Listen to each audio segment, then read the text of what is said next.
Alright, so I figured I would go back and, we're just gonna make this a full playthrough, I guess. I finished the first 5 levels in my, previous video, so I guess we're just gonna do basically 5 at a time-ish, depending on the length of the levels. As I mentioned before, the levels are gonna get longer and longer, as the game kind of progresses, so, we'll see what we're doing here. This level, just based on this floor, the scene right here, is one of my least favorite in the game. I'm not really crazy about how you have to kind of dip in and get each dude's attention sort of individually and just hit him from this hallway. If you go in this room, you're basically fucked because all these dudes have guns. Even like the waiters here have like Uzis, I believe, if I'm not mistaken. Yeah. So that actually went fairly well.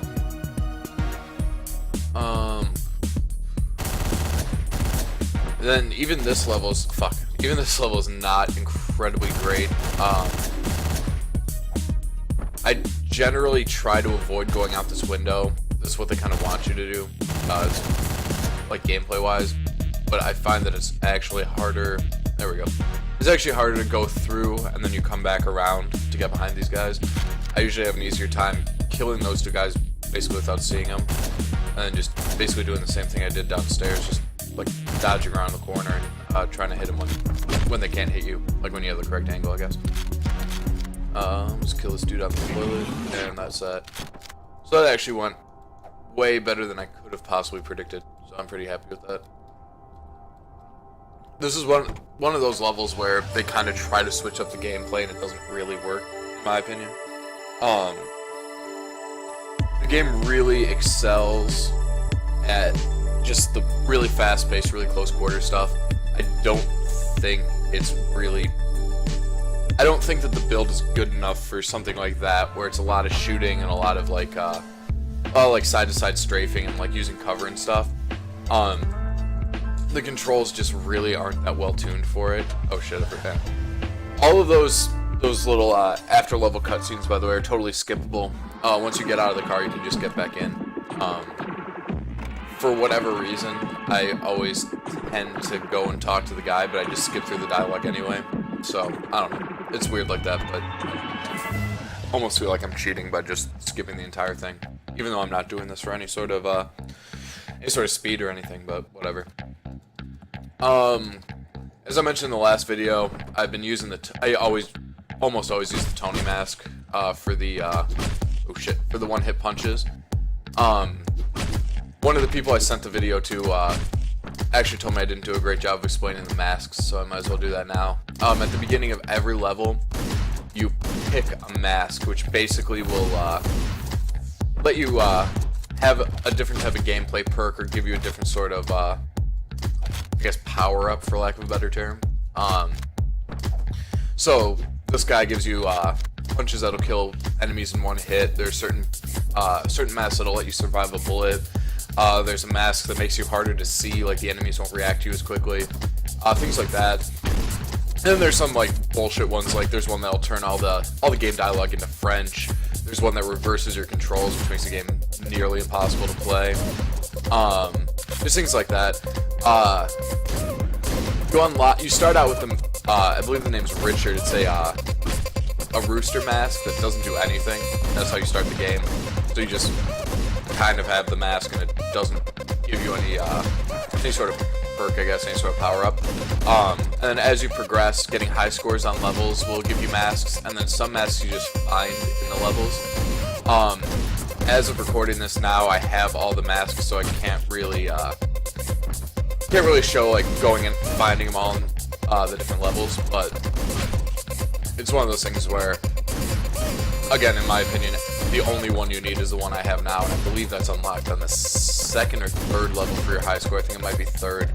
Or it might be the second actual level of gameplay, disregarding the prelude level. So I mean, that's basically all there is to it. It plays sort of a part into the plot where they're just a bunch of masked assassins running around Miami. So that's why you choose one at the beginning of every level. It's sort of pertinent to the plot, I guess. But but you know, more or less like from an effective just an effective standpoint, it's just basically picking what sort of gameplay modifier, I guess, you want to put on. Like I said, the Tony mask is like arguably the best, or the most useful, I guess. One can make a case for I believe his name's Rufus, that lets you survive 2 bullets. But the thing with that is sometimes it just doesn't work. Sometimes you'll take a shot and die. These shotgun, if you see the shotgun sort of spread, each one of those counts as a single bullet, so if someone shoots with a shotgun, you're fucked anyway. Because there's no way that only one of those is hitting you based on how close quarters this game is. Sorry, kind of had to focus to take that guy out. This level is actually one of my favorites. Goes back, the beginning levels, as I'm sure you noticed if you watched the first video, are kind of small, kind of linear, and that's basically it, and that's totally fine. And I think that's really where the game kind of excels, are just these small, like, tight levels. As the game progresses, the floor plans get a little wider, and some of them get a little more open. But this level I love because it's basically, it's almost meant to mimic like an apartment building. So you just keep doing these small levels, but there's, you know, I think 4 of them. So you just keep progressing and progressing, so the level seems long, but from a gameplay perspective, it's actually a lot of these similar levels to the beginning. I gotta answer the phone here. A whole bunch of nothing. So I actually really have an affinity for this level for that reason, just because I like that kind of quick, close quarters gameplay style. What that guy was telling me on the phone was that I had to come to here, which is the phone company building, because the guy who apparently was fucking with something is here. As I mentioned before, the game, or the plot rather, is just, I mean, it's there, it exists, but it's just not great, I guess. And that dialogue is awesome. You're dead meat. Like, I wonder how long it took him to come up with that. This boss fight, I'm gonna sound like a dick. I'm gonna go ahead and say it's kind of easy, but I know it's gonna fuck me up. Alright, cool. I kind of fucked that up. I should have gone for the golf club earlier. Basically what happens is this dude has a cleaver that he pulls out, and he'll dive at you and swing at you. So you just kind of have to maintain your distance to some extent. And then what he's gonna do now is throw it, and it's gonna like catch in the wall. So I have to run over here and grab a golf club, and as he's fucking with it, hit him. So that's one cycle, and then I have to do it one more time, and then that's the end of that. It's one of those things where it's not tough, but his kind of, whatever you want to call this animation, where he's kind of mirroring you, isn't always the same. Like, sometimes he'll lunge at you from different distances, things like that. It's a little hard to predict, but it's overall not that tough. So took care of that. Then we just head back to the car, and that's the end of the level. This does come back. Sorry about sniffling. My allergies are killing me, honestly. There is, that is important to the plot, and we do revisit that later on. I guess I'll explain that when we get to it. But there is, it's not exactly a post-game, but it's the last, like, I think 4 or 5 levels of the game have totally different, different gameplay style and things. So that actual encounter, becomes important to the plot later on. Or I guess, I shouldn't say important to the plot, but I guess it gets revisited, I should say. Alright, part 3.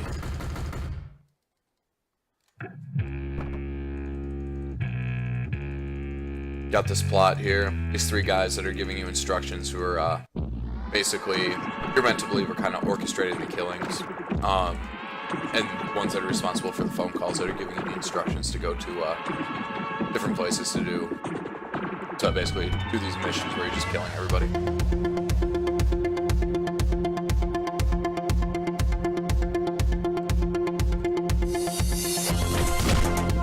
I like this level for a few reasons.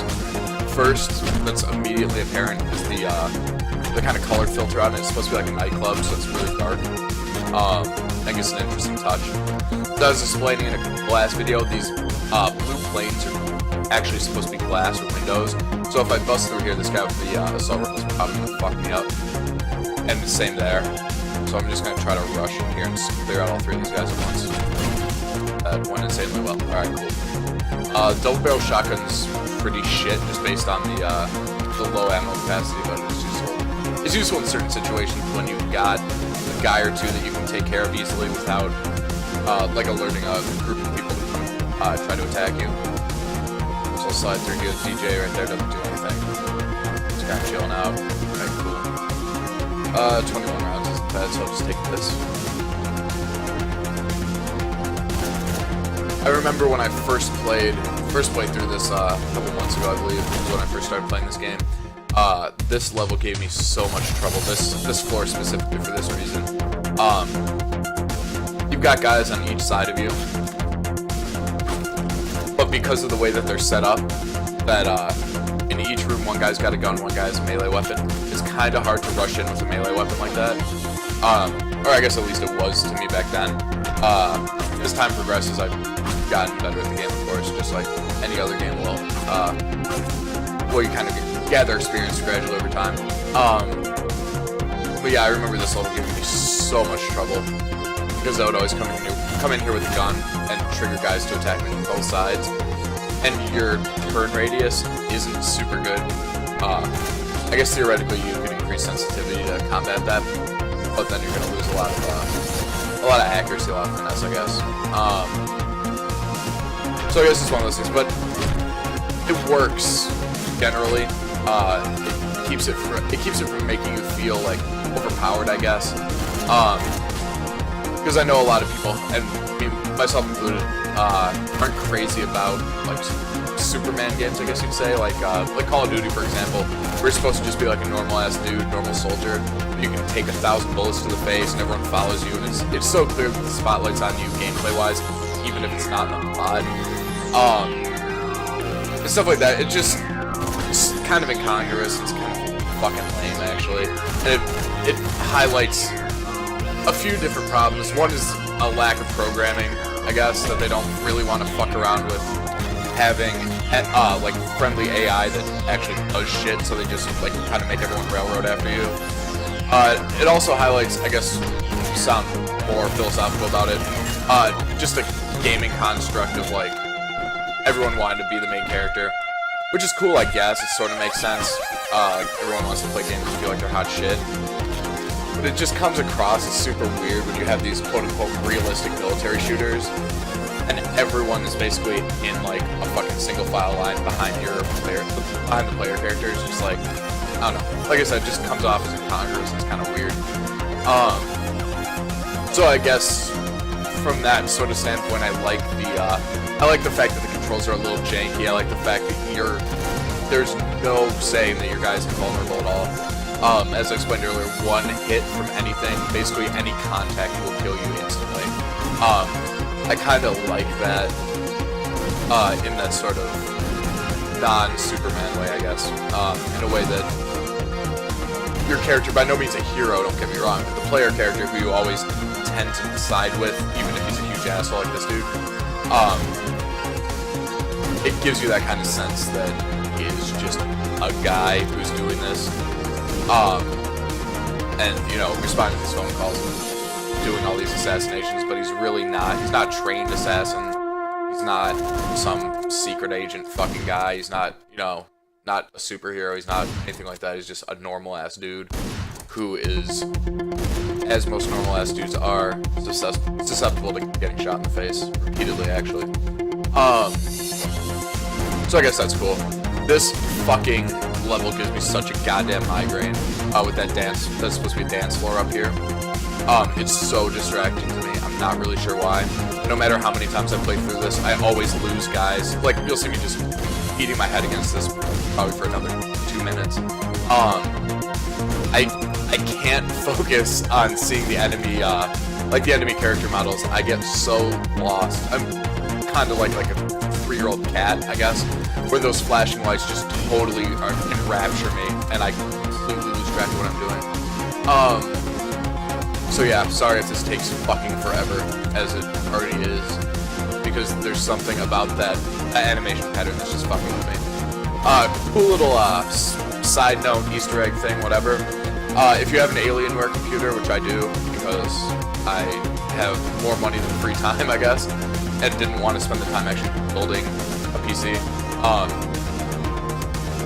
All the lights on the machine, there is an Alienware setting, and they will actually mimic basically the lights on the outside of the levels, like purple, blue, whatever you want to call it, going on outside, which is sort of cool, I guess. It's one of those little things that makes no difference, in the same way that having lights on your PC tower makes no difference, but it's sort of a little cool thing, I guess.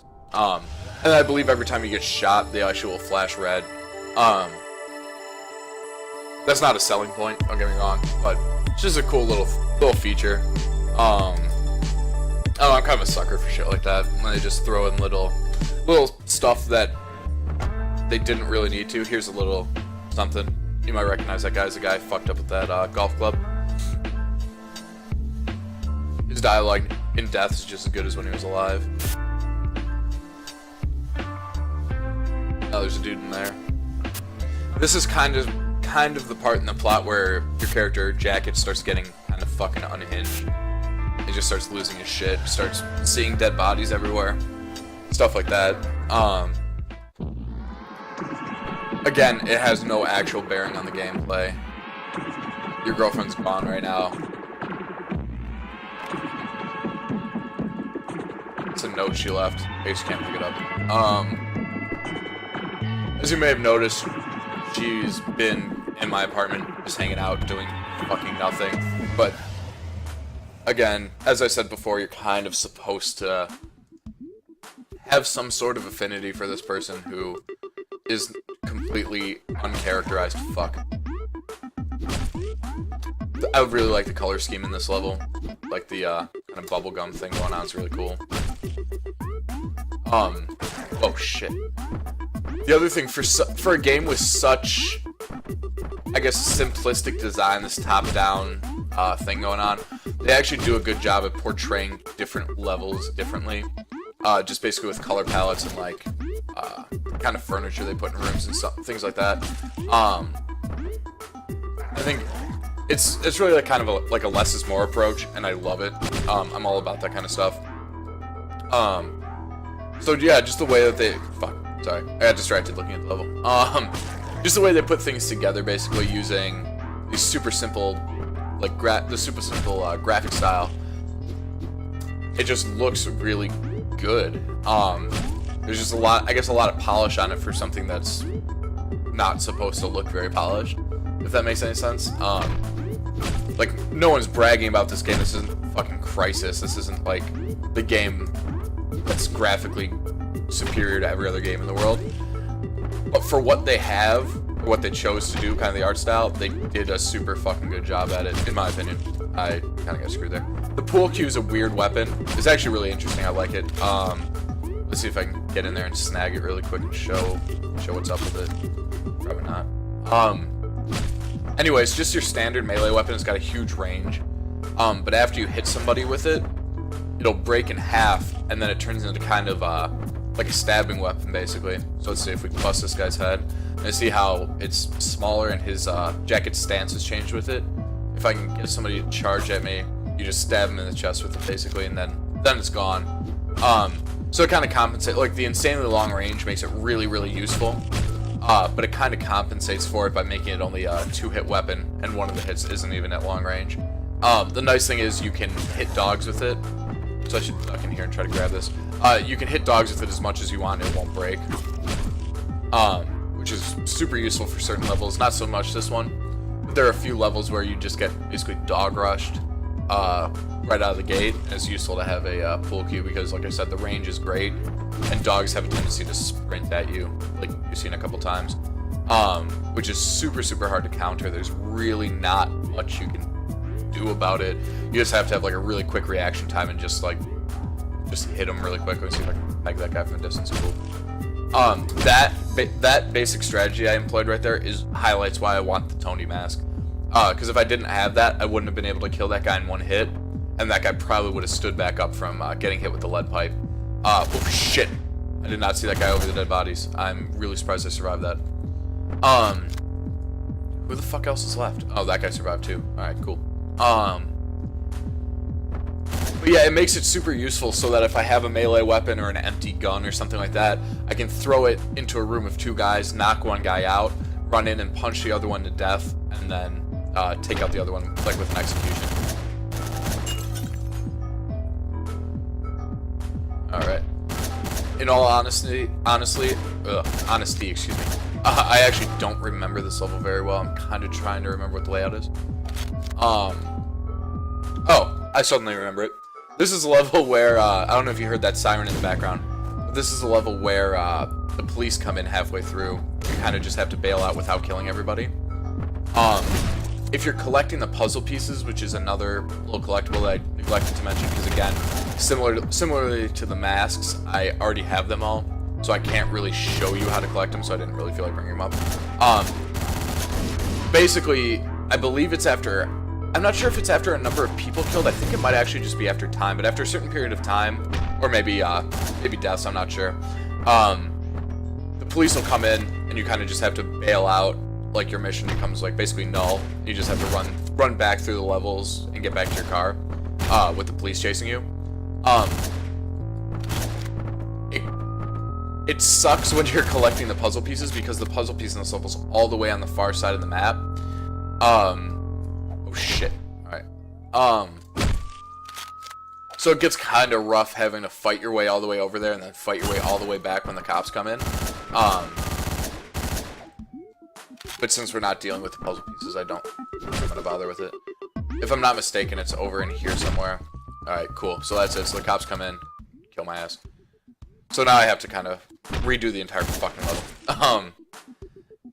It is based on the number of kills. I don't know what the number of kills is to trigger the police coming in.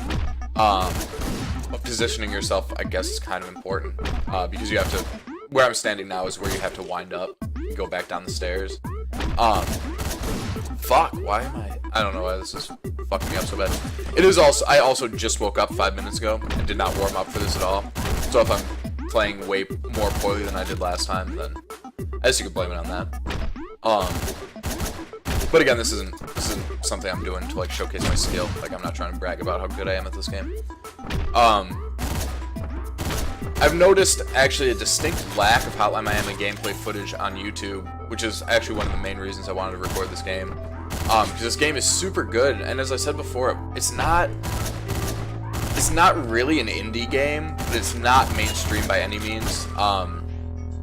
Games like this with this kind of like retro art style are so rarely in the mainstream because everyone's so concerned about having a pissing contest about their graphics cards, first of all. And kids especially they don't see the appeal in shit like this, and I don't blame them. Like, I get it. But regardless of any of that, this game's fun as fuck, and it's actually super well put together for something that looks this jank. God damn it. So it definitely deserves to be played, and it deserves to be talked about without question. It's one of those games where it scratches a weird itch, I guess, of kind of retro style, but super fast gameplay. It's actually violent as fuck, which that's not necessarily a selling point again, but, you know, sometimes you want that. Like, Grand Theft Auto wouldn't sell that much if people didn't want violent games. Like, people always harp on about how violent games are ruining shit. It's like, that's all well and good, I guess, but people clearly want violent games. If violent games didn't sell, they wouldn't make them anymore. So bitching about, oh, the violence in video games, like, that only fucking holds so much water, because it's what the people want, so companies are going to continue making them. They're not the fucking moral authority, like, but anyway, I don't even think that factors very much into why this game isn't popular. I mean, I think the gore plays a little bit of a factor, but I really think that it's mainly that, what I said before, that retro art style. It's kind of hard to market it to sort of a mainstream Call of Duty drinking Mountain Dew and eating Doritos audience. Wow, that fucking sucked, that shotgun.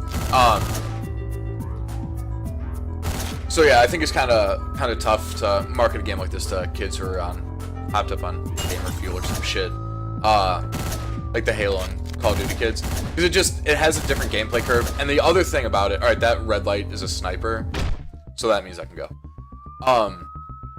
I just have to make it through here without getting fucked up. I'm pretty sure the cops are invincible in this level. They aren't They aren't always, like, they aren't categorically invincible in this game. But I'm pretty sure. Let's see if I can jump this guy. Yeah, see, that didn't fucking work at all. But I also only hit him twice. I don't know, whatever.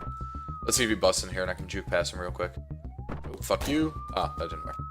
I was gonna feel like super hot shit doing that. Let's try it one more time. Because feeling hot shit is basically what this game is, like, based on. See, that worked out really well. I feel really cool now. God, I forgot what the fuck I was talking about.